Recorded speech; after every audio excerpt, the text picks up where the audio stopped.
आसिम मुनीर साहब, आपको मैं ये कहना चाहता हूं कि इस वक्त फौज ने आपको इलेक्ट नहीं किया है। आप ये सोच रहे हैं कि आप फौज के कंधे के ऊपर आप यहां 10 साल बैठेंगे। पाकिस्तान के अंदर इस वक्त जो हालात जा रहे हैं, आप इस पर पहले फोकस करें कि आपने इस इक्तदार को लंबा करने के लिए क्या क्या कुछ नहीं किया। पहले आपने 9 मई किया, जो फॉल्स फ्लैग ऑपरेशन था, ताकि आप इस बहाने पीटीआई को मुकम्मल तौर पर क्रश कर दें।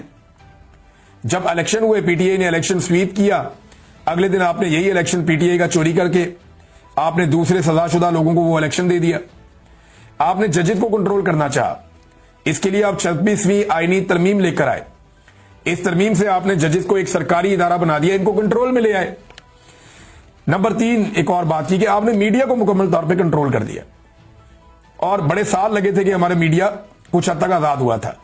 बड़े सालों बाद जमहूरियत तरक्की कर रही थी, बड़े साल लगे कि अदलिया भी अपने आप को बेहतर कर रही थी। आपने इन तीनों चीजों को, यानी रूल ऑफ लॉ, जमहूरियत, इंसानों के साथ रवैया, जुल्म की जो दास्तानें जो खुली हुई हैं, जब से 9 मई हुआ वो सबके सामने है, ये सारे तबाह हो गए।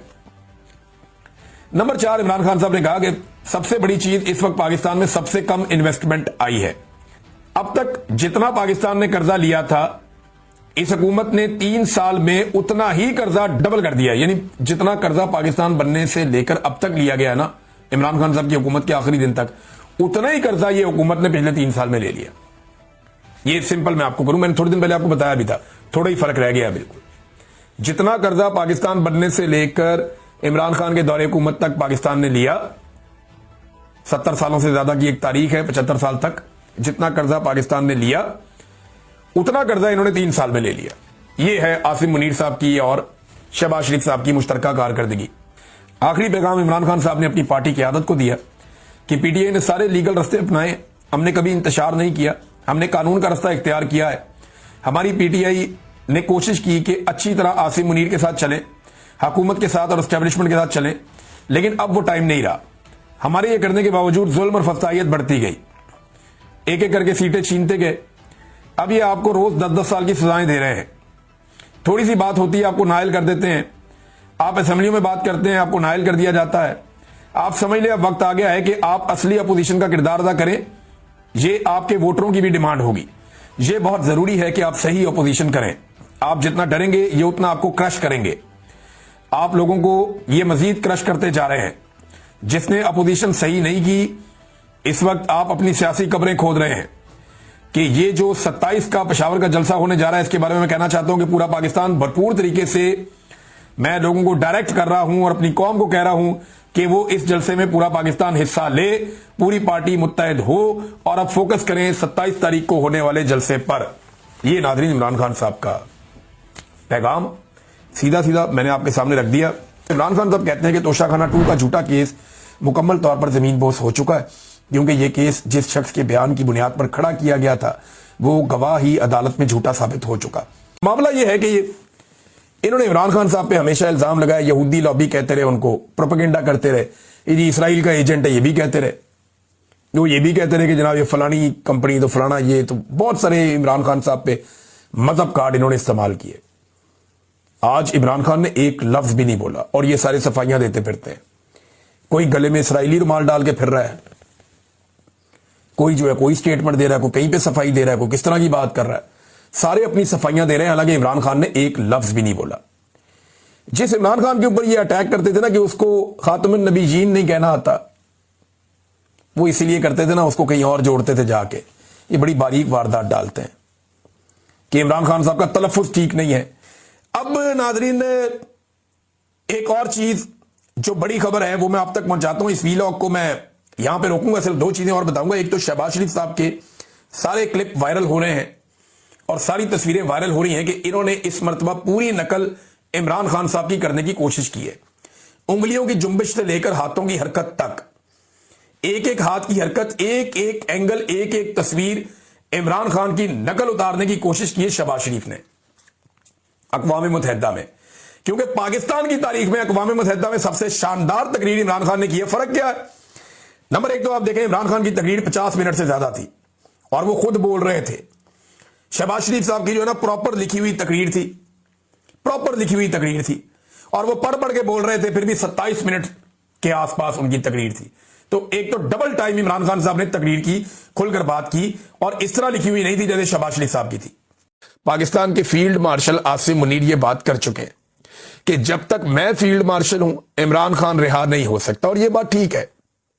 आसिम मुनीर साहब को खतरा है कि अगर इमरान खान बाहर आएगा तो पब्लिक के अंदर इतनी ज्यादा मकबूलियत है कि वो एक ऐसी तहरीक खड़ी कर सकते हैं जिससे फील्ड मार्शल आसिम मुनीर और उनके बनाए हुए पूरे के पूरे निजाम को खतरा हो जाएगा, फिर उनके अपने लिए खतरात पड़ जाएंगे। लिहाजा वो इमरान खान साहब को इस मकबूलियत के आलम में छोड़ने का रिस्क नहीं ले सकते, और ये बात वो कई जगहों पे कह चुके हैं। ये दावा किया फखरुर रहमान साहब ने। तो फील्ड मार्शल साहब तो इमरान खान साहब को नहीं छोड़ेंगे, जबकि इमरान खान साहब को छुड़वाने के लिए पाकिस्तान तहरीक-ए-इंसाफ जोर लगाती रहेगी। सुहेल अफरीदी जो है वो ना सिर्फ मोमेंटम बना रहे हैं बल्कि सिर्फ एहतजाज करने से पहले वो एक ओपिनियन भी बना रहे हैं कि हमारे साथ ज्यादती बहुत हो रही है। देखिए, जब आप एहतजाज करने के लिए निकलते हैं ना, तो पहले आपके पास उसका इखलाकी जवाज होना चाहिए, आपके पास सॉलिड रीजन होना चाहिए। अब सुहेल अफरीदी ने वो काम शुरू कर दिया, 7 मरतबा वो अदालती ऑर्डर्स लेकर अडयाला जेल पहुंचता है कि मेरी लीडर से मुलाकात करवाई जाए। मुलाकात नहीं करवाई जाती। चीफ जस्टिस को खत लिखता है, हाई कोर्ट में पिटीशन डालता है, असेंबली से करारदाद पास करवाता है, मरियम नवाज को लेटर लिखता है, बार बार पुलिस वालों से जाके कहता है।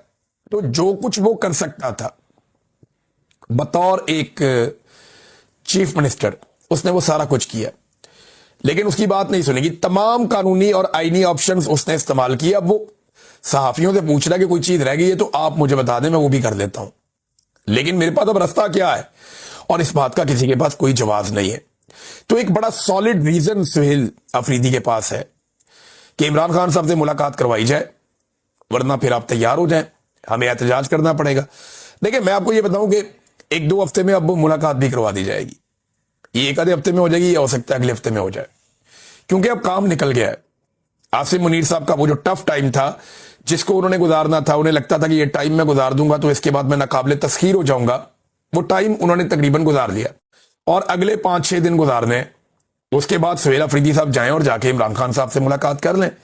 इमरान खान साहब उसके बाद बयानियां देंगे, इमरान खान साहब उसके बाद एक स्टेटमेंट जारी करेंगे, उस स्टेटमेंट से पाकिस्तान में हिलजुल होगी। तो देखिए, एक तहरीक तो पाकिस्तान में अब खड़ी होगी, 27वीं आईनी तरमीम इसकी वजह बनेगी। तो ये जो एक तहरीक अब खड़ी होने जा रही है ना, इस बार ऐसा नहीं होगा कि तहरीक-ए-इंसाफ के लोग लाशें छोड़कर भाग जाएंगे। इस मरतबा ऐसा भी नहीं होगा कि आप लाशें छुपा लेंगे, लाशें छुपाने वाला काम भी नहीं होगा। वो इस मरतबा पूरी तैयारी करके आएंगे। अगर वो आए इस्लामाबाद की जानिब, अव्वल तो और बहुत सारे ऑप्शन हैं उनके पास जिनको वो डिस्कस कर रहे हैं, और वो सरप्राइजेस उन्होंने रखे हैं, लेकिन अगर वो आए इस्लामाबाद की जानिब तो इस मरतबा वो एक एक चीज को रिकॉर्ड करेंगे और एक एक चीज का हिसाब अपने पास रखेंगे।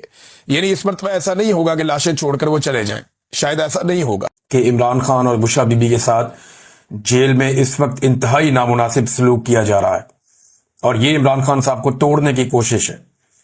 यानी अगर आप ये देखें कि लगातार उनके केसेस लगने नहीं दिए जा रहे और उनसे मुलाकातें रोकी हुई है, और जो मुलाकात के लिए भेजा गया अली बुखारी साहब को, एक आदमी को भेजा गया, और उन्होंने बाहर आकर कोई ऐसी बात नहीं की जो बातें इमरान खान साहब तवातर के साथ अपने पिछले बहुत सारे बयानात में कह रहे थे। तो एक तो मुझे लगता है कि इंफॉर्मेशन को और मालूमात को फिर से फिल्टर किया जा रहा है, और दूसरा मुझे ऐसा लगता है कि जो माफी वाली जिद है, इन चीजों को लेकर इमरान खान पे दबाव बढ़ाने की कोशिश की जा रही है।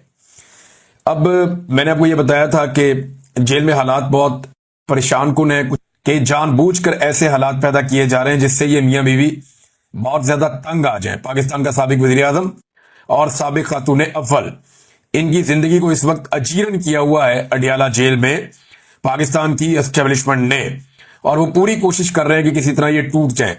अब पाकिस्तान तहरीक-ए-इंसाफ ने उसके ऊपर रद्देमल दिया। वो ये कहते हैं कि पाकिस्तान तहरीक-ए-इंसाफ मोहतरमा बुशरा बीबी के साथ रवा रखे जाने वाले गैर इंसानी सलूक और तौहीन में सलूक की शदीद तरीन मजम्मत करती है। बुशरा बीबी को सिर्फ इस जुर्म की पादाश में कैद किया गया है कि वो चेयरमैन इमरान खान की अहलिया है। उन पर जेल में जुल्म सितम के ऐसे पहाड़ तोड़े जा रहे हैं जो किसी मुहज़्ज़ब मुआशरे में नाकाबिले तसव्वुर है। उनके पांव पर कीड़े काटने के बायस जख्म पर पट्टी बांधी गई है। 2 हफ्ते बाद खान साहब से मुलाकात हुई और फैमिली से 1 माह से जायद अरसे के बाद मुलाकात इस वक्त मुमकिन हो सकी जब बीबी ने भूख हड़ताल की। अब ये जो है वो बुशरा बीबी ने भूख हड़ताल की, उसके बाद उनकी मुलाकात करवाएगी उनकी फैमिली से। मैंने आपको पहले बताया कि सूरत बहुत मुश्किलात पैदा कर दी गई है इमरान खान साहब और उनकी अहलिया के लिए, और लगातार मुश्किलात बढ़ाई जा रही हैं। आज के दिन में दोबारा से अडियाला जेल में इमरान खान साहब से मुलाकात का दिन है, लेकिन पिछले काफी अरसे से कोशिश की जा रही है सहाफियों की जानिब से भी और पाकिस्तान तहरीक इंसाफ के लोगों की जानिब से भी कि अदालती अहकामात के मुताबिक उनकी जेल में इमरान खान साहब से मुलाकात करवाई जाए। लेकिन अदालती अहकामात को पसे पुश्त डालते हुए ना ही इमरान खान साहब की फैमिली की मुलाकात करवाई जाती है और ना ही इमरान खान साहब के जो साथी हैं पॉलिटिकल उनसे मुलाकात करवाई जाती है, ना ही उनके वकला को इमरान खान साहब से मिलने दिया जा रहा है। ये सूरत-ए-हाल नाज़रीन बनी हुई है। और अभी जो लेटेस्ट खबर आई है वो ये है कि एक मरतबा फिर जो तोशाखाना 2 वाला केस चल रहा है अडियाला जेल के अंदर, वो दोबारा से उसके अंदर एक तारीख दे दी गई। अब कह दिया गया जी फिर समाअत मुलतवी होगी, अब नई तारीख का ऐलान किया जाएगा। यानी ये केस 11 तारीख को लगना था, समाअत मुलतवी हो गई। आज फिर केस लगना था, समाअत एक दफा फिर मुलतवी हो गई। तो इमरान खान साहब को आइसोलेट किया जा रहा है, कोशिश की जा रही है उनका कोई स्टेटमेंट बाहर ना आए, वो जो बात करना चाहते हैं वो बात बाहर ना आए। और बात बाहर ना आए ये कौन चाह रहा है? मिलिट्री एस्टेब्लिशमेंट चाह रही है, क्योंकि एस्टेब्लिशमेंट को ये लगता है कि इस वक्त अगर इमरान खान साहब के स्टेटमेंट बाहर आते हैं तो उनका बराह रास्त नुकसान पाकिस्तान के फील्ड मार्शल आसिम मुनीर साहब को होगा। अब पाकिस्तान में जो एस्टेब्लिशमेंट की मकबूलियत है वो तो आपके सामने है, लोग उन्हें रोजाना बुरा भला कह रहे हैं। वो सारी कोशिशें करने के बावजूद, आलमी सतह के ऊपर पूरा हर तरह का कंप्रोमाइज करने के बावजूद, जो कुछ इनके पल्ले था इन्होंने अमेरिका के सामने कंप्रोमाइज किया, आलमी सतह पे कंप्रोमाइज किया, पाकिस्तान के वसाइल तक बेच दिए, हर चीज गिरवी रखने के लिए तैयार हो गए, लेकिन इन्हें मकबूलियत नहीं मिली। क्योंकि पाकिस्तान के अंदर हालात ये हैं, SIFC जैसा सफेद हाथी बनाने के बावजूद आर्मी चीफ ने दावा किया था कि वो 1 साल के अंदर मईशत को बिल्कुल ठीक कर देंगे। उनका काम ही नहीं है, बंदा क्या उनसे शिकवा करे? नहीं, उन्हें अलिफ बे नहीं पता मईशत की, तो वो कैसे ठीक कर सकते हैं मईशत को? 1 साल में उन्होंने दावा किया था ठीक कर देंगे, आज 2.5 साल होने को आ गए हैं, मईशत का मजीद बेड़ा गर्क हो गया। आप देखेंगे 45% पाकिस्तानी गुर्बत की लकीर से नीचे चले गए, पहले तो नहीं थे। पाकिस्तान के अंदर जो है वो ब्रेन ड्रेन हो रहा है जिस रफ्तार से हो रहा है, पहले तो नहीं था। पाकिस्तान में जो गुर्बत का इजाफा हो गया, जो बेरोजगारी का इजाफा हो गया, पाकिस्तान में जो इंडस्ट्री बंद हो रही है, पहले तो ऐसा नहीं था। रिकॉर्ड टैक्सेस आप ले रहे हैं, महंगाई बढ़ते बढ़ते कहां से कहां पहुंच गई है, पहले तो ऐसा नहीं था। तो ये सारी तबाही गुज़िश्ता चंद सालों में हुई है और इस तबाही की जिम्मेदारी लेने के लिए कोई भी तैयार नहीं है। और अब बचने का एक ही तरीका ढूंढा हुआ है कि जो तनकीद करता है उसका मुंह बंद कर दो। हालात ठीक करने की तो कैपेसिटी है नहीं, नालायक है, नकम्मे है, मोटी खोपड़ी है, तो हालात ठीक तो कर नहीं सकते। जो हालात ठीक कर सकता है या उसकी निशानदेही कर सकता है उसको या तो जेल में डालो या सबकी आवाजें बंद कर दो। अब एक और कहानी दोबारा से रीलॉन्च की गई। जब भी कभी एस्टेब्लिशमेंट का बुरा वक्त आता है ना, तो बहुत सारे टाउट एक्टिवेट हो जाते हैं। अब कहानी यह सुनाई गई कि इमरान खान साहब पे जो आखिरी दिन था वजीर आजम हाउस में, अब इस सुनाई हुई कहानी के मुताबिक कहीं उनके ऊपर टॉर्चर किया गया था। ये कहानी पहले भी सुनाई गई थी। ये कहा गया था कि जनाब 9 और 10 अप्रैल की रात को इमरान खान साहब जनाब 9 अप्रैल की रात को मौजूद थे और वहां पे कोई हेलीकॉप्टर उतरे आर्मी के, वो लोग आए जनाब, उन्होंने आगे इमरान खान पे टॉर्चर कर दिया। और तब तो ये भी कहानियां सुनाई गई थी कि इमरान खान के चेहरे पे जख्म है, तो जनाब अली इमरान खान साहब जो है वो मीडिया के सामने नहीं आ सकते, तो लिहाजा इमरान खान साहब आपको नजर नहीं आ रहे। वो अगले दिन आ गए थे और इमरान खान साहब ने हमें बुलाया था साइफर दिखाने के लिए, और साइफर हम ना देख लें इसके लिए पूरी की पूरी एस्टेब्लिशमेंट एक्टिव हुई थी। तो अब जो कहानियां उल्टी सीधी सुनाई गई, तो शहबाज गिल साहब ने फिर निकाली वो चीजें बाहर जो इससे पहले वो नहीं बताते थे और उन्हें बतानी पड़ गई। वो गवाह हैं, वो उस रात वहां पे मौजूद थे, मुराद सईद भी मौजूद थे, कुछ और लोग भी मौजूद थे। तो शहबाज गिल ने पोल खोल दिया कि जनाब नदीम अंजुम साहब मिलने आए थे। ये मिलने ही आए थे, कोई हेलीकॉप्टर आके नहीं उतरा था और कोई इस तरह का वाकया नहीं हुआ था। मेरे सामने इमरान खान साहब गए, भले चंगे गए, और जैसे कॉन्फिडेंस के साथ इमरान खान साहब गए